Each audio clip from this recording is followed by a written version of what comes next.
Plus de 2 tonnes de CO2 ont été économisées aujourd'hui à Tournai. Comment a-t-on pu arriver à ce résultat? Tout simplement en proposant aux écoles de remplacer les sucreries habituelles de la récréation par une pomme issue d'un producteur local. L'émission de CO2 liée au transport était donc limitée. L'action Croque ta pomme était le premier volet de la campagne Effet de jeune contre l'effet de serre. Émilien Olivier et Denis Caudron. Distribution de pommes à la récré ce matin pour 65 000 enfants et adolescents dans 200 écoles.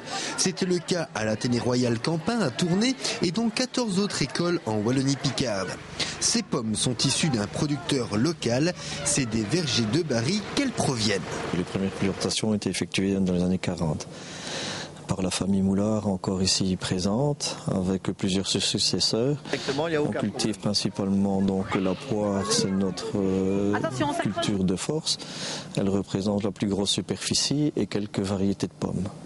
Ce producteur reçoit très régulièrement la visite de classe, comme ici les enfants de l'école solaire. Ensemble, ils parcourent les allées et dégustent un fruit savoureux. Ici, c'est un verger intégré. Intégré signifie que le verger est au milieu de la nature en respectant la faune qui peut s'avérer utile tôt ou tard, comme les abeilles ou les coccinelles. Les sociétés d'eau élèvent une truite qui reste perpétuellement dans l'eau et au moindre problème d'eau dans l'eau, la truite le signale. Moi, les abeilles, c'est la même chose. Il n'y a eu aucune perte depuis que je cultive le verger. Donc c'est que tous les produits que je dois quand même employer pour avoir suffisamment une qualité de fruits respectent bien l'environnement. Revenons aux objectifs poursuivis par la distribution des pommes ce matin. Nous recyclons donc les piles, nous recyclons les cartouches d'imprimantes, tout ça dans des buts humanitaires, mais surtout de développer au sein de l'école des attitudes saines et de participer aussi à la lutte contre l'effet de serre. De ce fait, nous avons dit oui tout de suite à la SBL Green pour participer notamment à l'action Croque ta pomme. En mangeant des fruits locaux, on réduit inconsciemment la production de CO2 et son impact caché derrière chaque aliment. En cours de sciences, on sort les calculettes.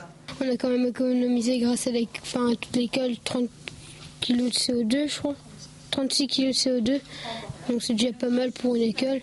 On a fait un calcul symbolique dans le cadre de cette action Croque ta pomme. Et donc si on envisage des pommes qui sont acheminées par exemple, enfin des fruits qui sont acheminés du sud de l'Espagne en camion et un fruit qui est acheminé sur 50 km, on gagne 36 grammes de CO2 seulement pour le transport.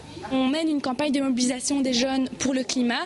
Donc c'est pour promouvoir l'éco-citoyenneté active, pour que les jeunes et les adultes d'ailleurs découvrent tous les petits gestes du quotidien qui peuvent permettre justement de produire moins de gaz à effet de serre et donc manger local et de saison, ça en fait partie. Si on veut quand même garder la terre plus longtemps, autant manger des trucs qui viennent d'ici qu'aller chercher des trucs qui viennent d'Afrique ou d'Espagne. Pendant ce temps, les tout petits ont mis la main à la pâte et préparent un délicieux crumble aux pommes. Car le fruit peut être décliné à toutes les sauces, froid ou chaud. L'initiative a séduit. Quelqu'un m'a dit maintenant, un élève m'a dit « Madame, la semaine prochaine, ça peut être des poires ».